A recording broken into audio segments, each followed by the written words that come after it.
Senhor. Hoje eu quero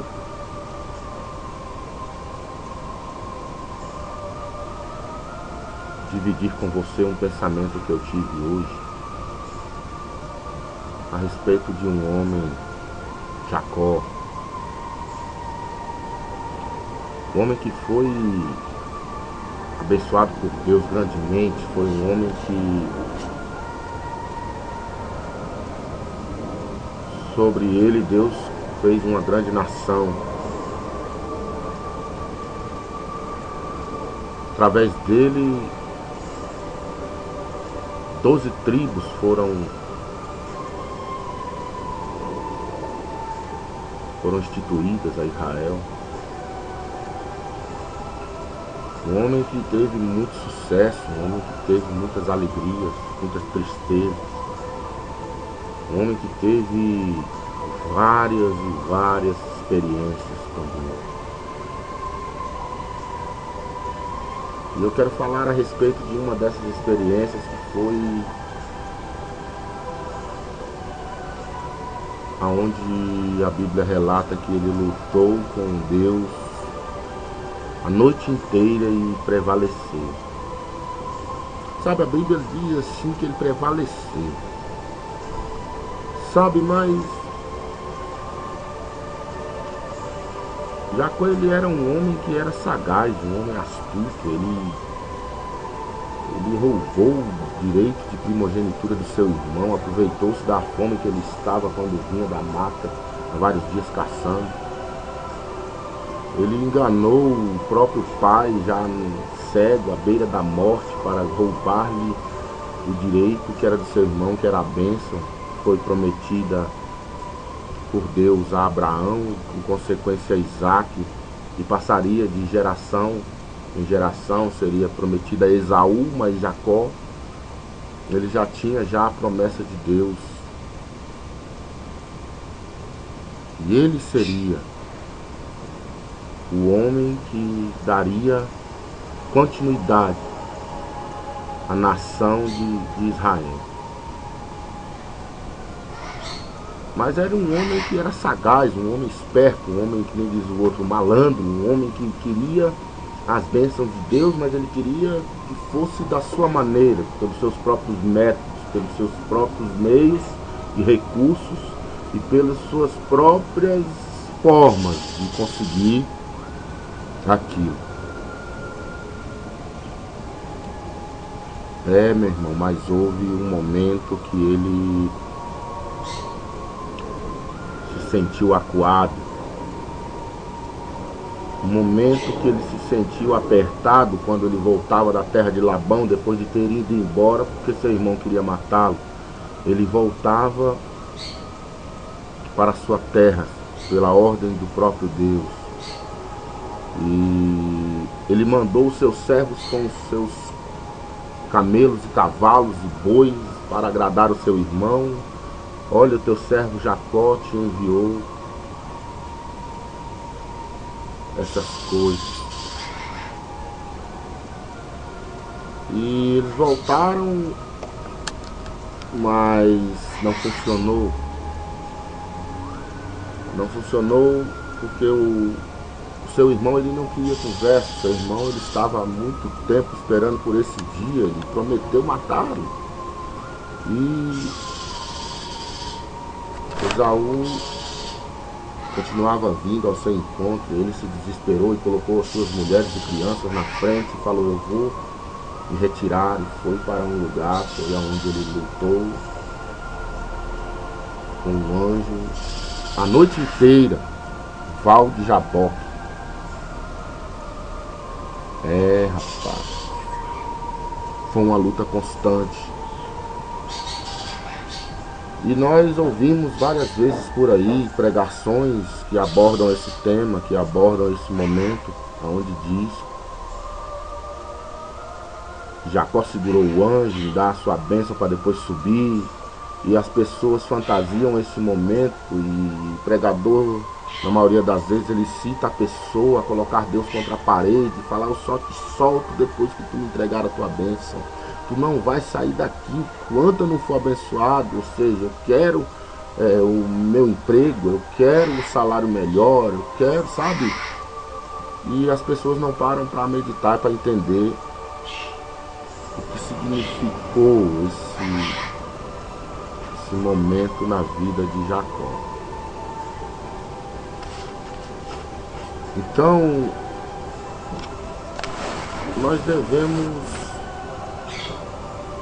realmente entender, porque nós vemos muitas pessoas sem direção dentro das igrejas, pessoas sem um pingo de discernimento, pessoas que andam para lá e para cá com a Bíblia debaixo do braço, procurando e buscando a vitória, buscando o livramento, mas elas não sabem. Algumas têm a ciência disso, algumas já ouviram pregações de como Deus quer que ela age, de como que Deus requer para abrir uma porta, que Deus requer de nós para que Ele venha nos abençoar, derramar sobre nós todo o livramento, toda sorte de bênção, tudo aquilo que Ele tem prometido nas nossas vidas, e continuam agindo da mesma forma, talvez por ignorância, talvez por arrogância, talvez também por teimosia, e talvez por não quererem compromisso mesmo. E nós não podemos zombar disso, porque somos todos falhos, não é? E Jacó, ele passou a noite inteira lutando com o anjo. Mas afinal de contas, o que ele queria? Que tipo de bênção era essa que Jacó tanto queria para passar a noite inteira, sabe, lutando com o anjo?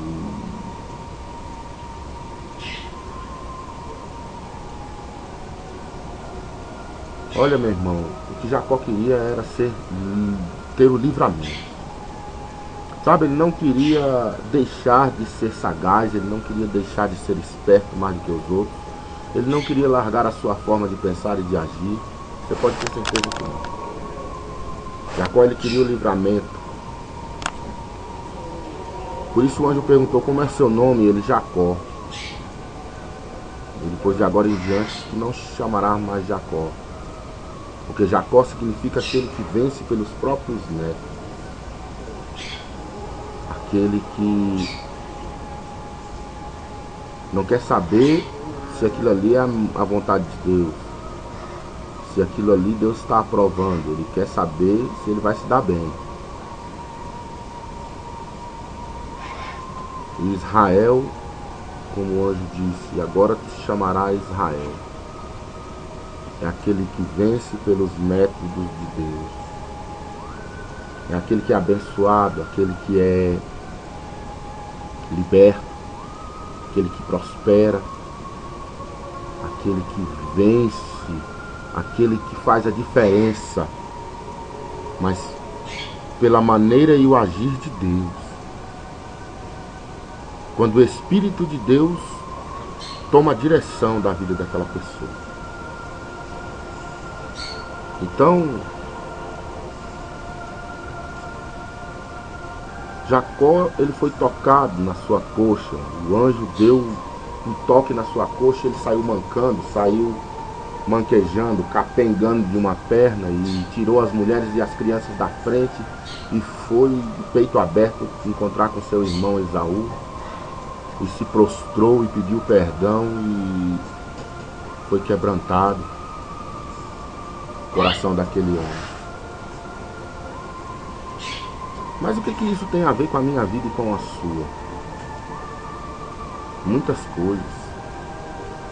Muitas coisas, porque nós vemos tanta gente. Sabe, a palavra de Deus, ela fala: o meu povo, ele sofre por não ter o conhecimento da minha palavra, por falta de conhecimento. E o que nós podemos... O que nós podemos tirar com essa lição de Jacó? Sabe, nós vemos pessoas abarrotarem as igrejas, dia após dia, mês após mês, ano após ano, campanha após campanha, sabe? E nós notamos que a vida daquela pessoa não mudou em nada, sabe? Não mudou em nada mesmo, porque são tantas as lutas, tantas as batalhas, e você não vê a mudança. Você não vê algo de diferente para você dizer que Deus está agindo na vida daquela pessoa. Sabe, pessoas que teimam em continuar da mesma forma, mesmo vendo que só estão se dando mal. Só estão dando murro em ponta de faca e as coisas não caminham.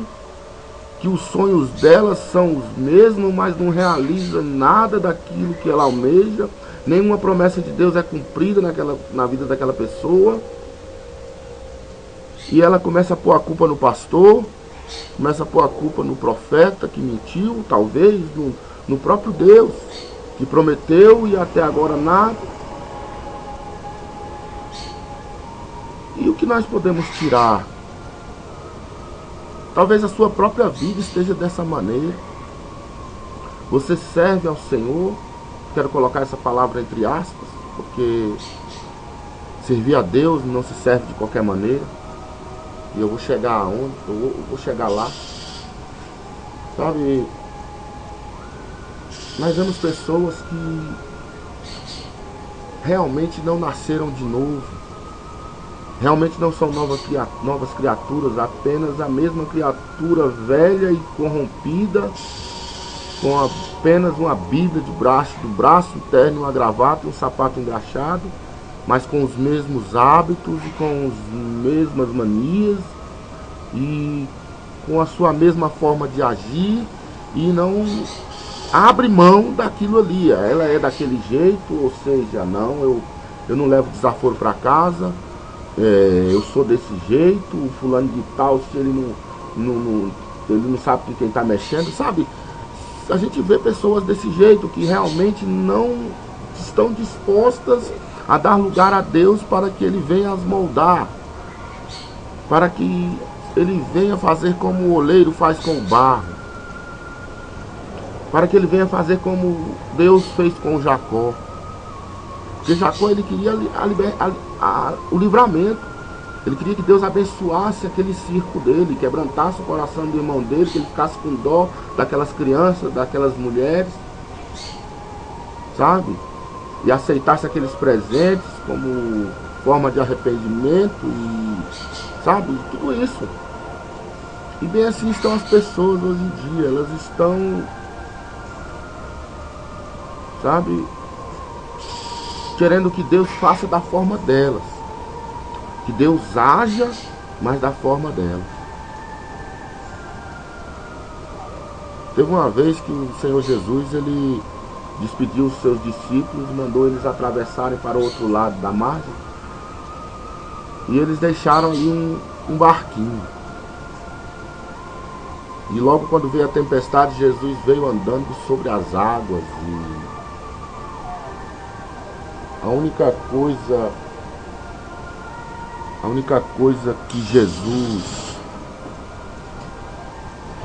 que eles tinham de Jesus, é que ele pudesse vir naquele barquinho, ou seja, ele virá, mas não andando sobre as águas. Aquilo ali só pode ser um fantasma. Nós deixamos um barquinho lá, por que ele não está vindo no barquinho?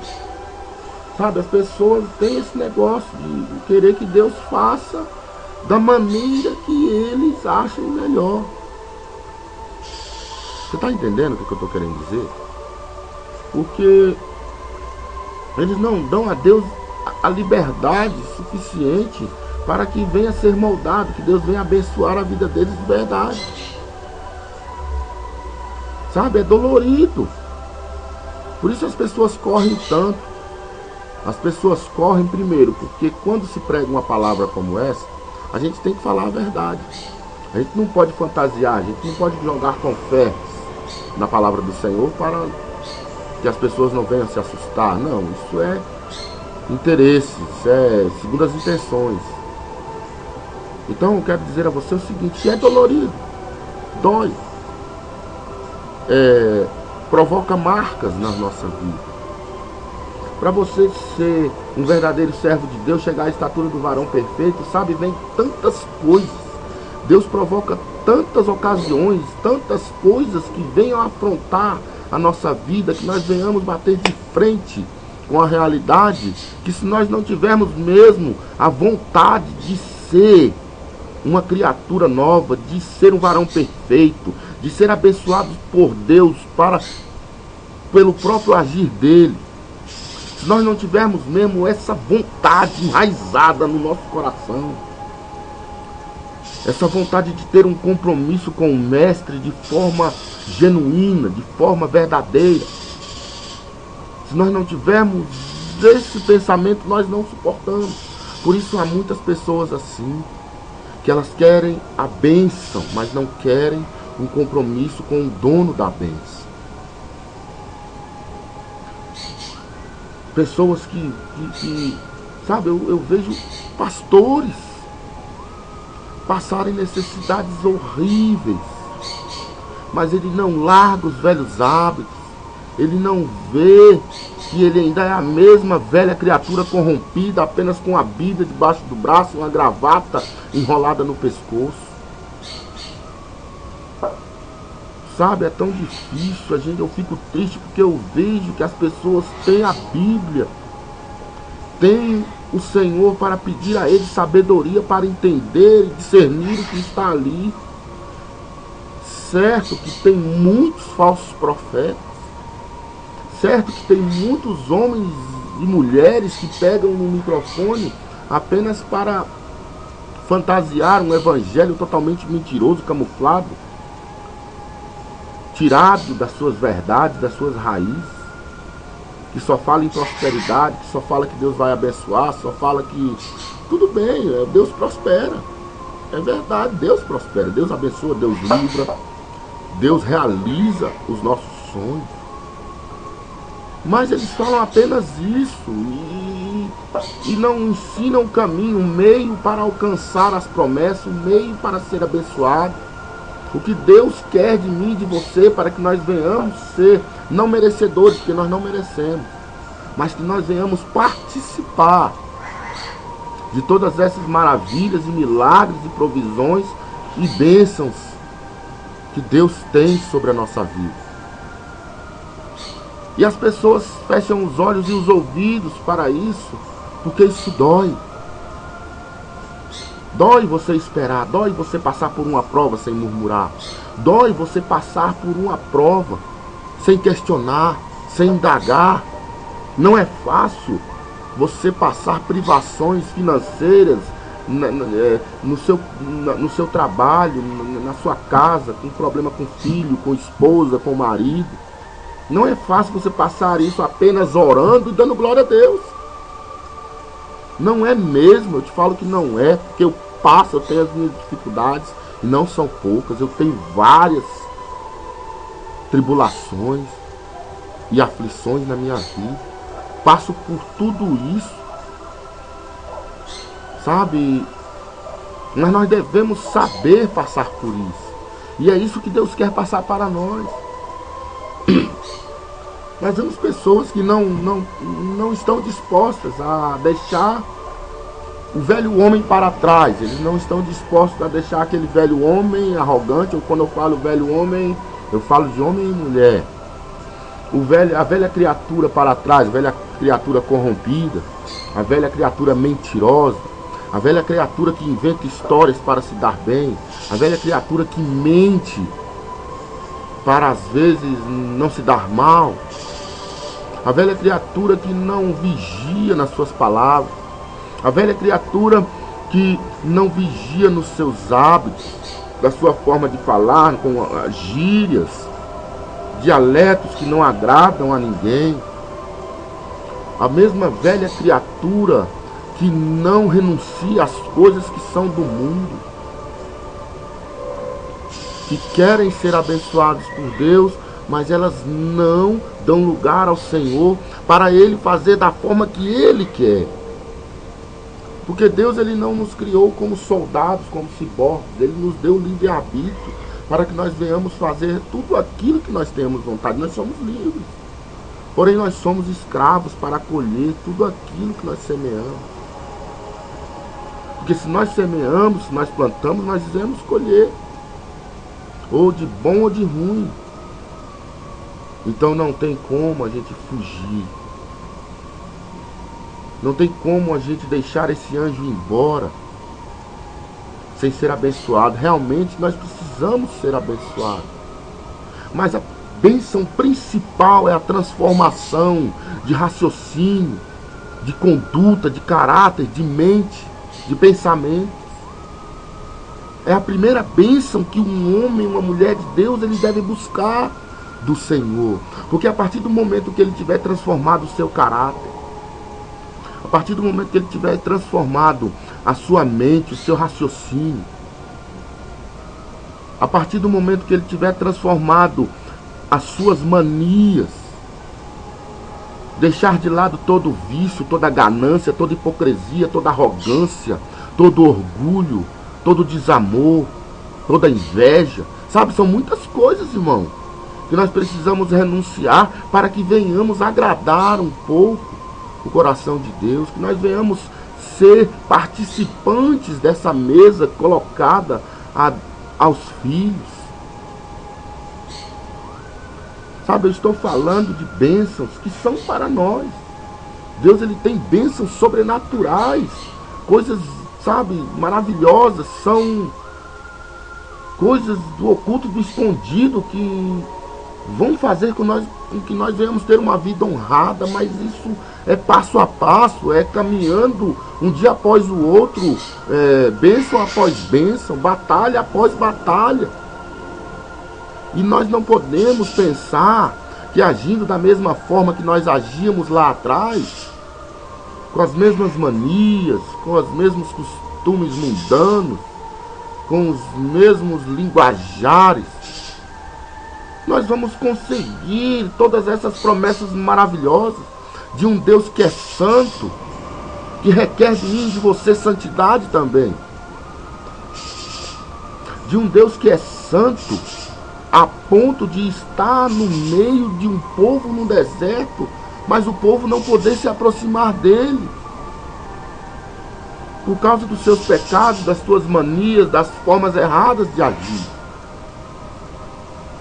Então nós devemos colocar na balança, levar essas coisas a sério, porque senão vamos continuar lutando a vida inteira com esse anjo e não vamos conseguir nada. Não vamos conseguir absolutamente nada.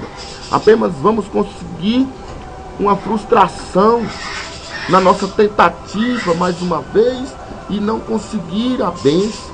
Porque primeiro nós precisamos ser transformados. Sabe por quê? Há uma grande diferença em você de vez em quando receber uma bênção pela misericórdia de Deus, por você fazer uma campanha, por você fazer um voto, e você receber de Deus aquilo que é para você, que é realmente seu, porque você resolveu entregar a sua vida e se assentar à mesa, porque você resolveu tomar lugar, tomar a posse do seu lugar. É uma grande diferença do que você ficar apenas debaixo da mesa esperando cair as migalhas da mesa. Sabe, Jacó, ele, sem dúvida alguma, se ele não tivesse dado lugar a esse momento de transformação, ele teria morrido, meu irmão.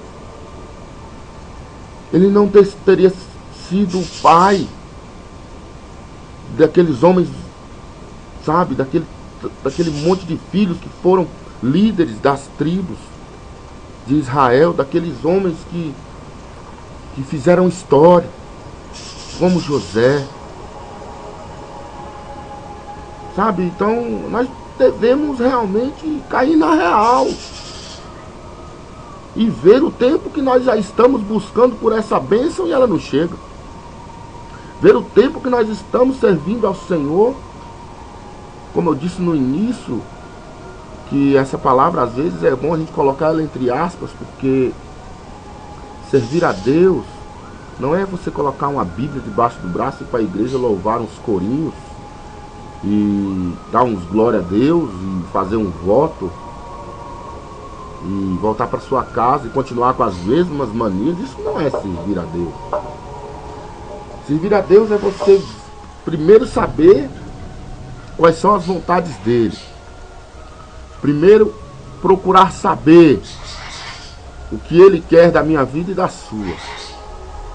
Porque quando você vai a um lugar, quando você vai a um trabalho, quando você vai a uma empresa para iniciar ali uma jornada de trabalho, você vai àquele lugar e a primeira coisa que você fica sabendo é como funciona aquele lugar, de que maneira que o chefe, o patrão, o dono daquele lugar quer que os funcionários ajam, que tipo de trabalho que tem que ser exercido ali, para que você venha ser merecedor, que você venha ser digno de receber o seu salário, para que você venha fazer como é mandado, como é requerido, para que quando chegar ao final do mês você venha receber aquilo que é de teu direito, por você ter feito aquilo que foi ordenado, aquilo que foi mandado, aquilo que foi designado a você. Bem assim nós podemos comparar o reino do céu. Bem assim nós podemos comparar o nosso relacionamento com o Pai.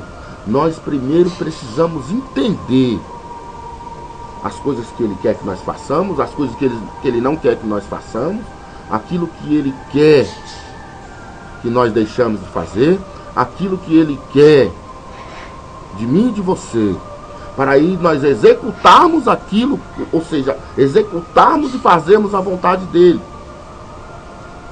para que nós venhamos participar daquilo que Ele tem de bom e de melhor para mim e para você. Aí sim nós seremos servos de Deus, servos filhos, fiéis. Não servo de Deus apenas de aparência, viver uma vida de aparência e continuar vivendo em sofrimento constante, sem entender porquê, colocando a culpa no pastor, colocando a culpa até no próprio Deus, porque Ele prometeu e não cumpriu. Deus, Ele não é homem para que minta, nem filho do homem para se arrepender de uma promessa que Ele faz ou de alguma coisa que Ele fala. Mas as promessas que Ele faz são condicionais. Porque se Ele te fizer uma promessa que vai te dar uma casa nova, e você, em vez de buscar essa promessa com obediência e santificação e transformação de raciocínio, de caráter, e você não fazer isso, ir para o mundo, encher a cara de cachaça e injetar droga na veia e ir para a prostituição, você acha que Ele vai cumprir essa promessa? São condicionais. Nós temos promessas. Nós temos o reino do céu, é uma promessa. Mas Ele deixa bem claro ao que vencer. Ele não deixa uma palavra jogada ao vento. Primeiro ele especifica ao que vencer. Sabe?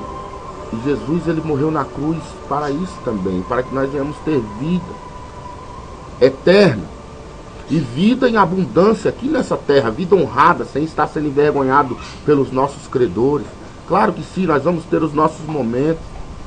Não quer dizer que jamais você vai ter um problema financeiro, jamais você vai ficar devendo ninguém, e você vai ficar, jamais você vai atrasar uma prestação sua 30 ou 40 dias, ou ficar com problema financeiro. Não, não é isso que eu quero dizer.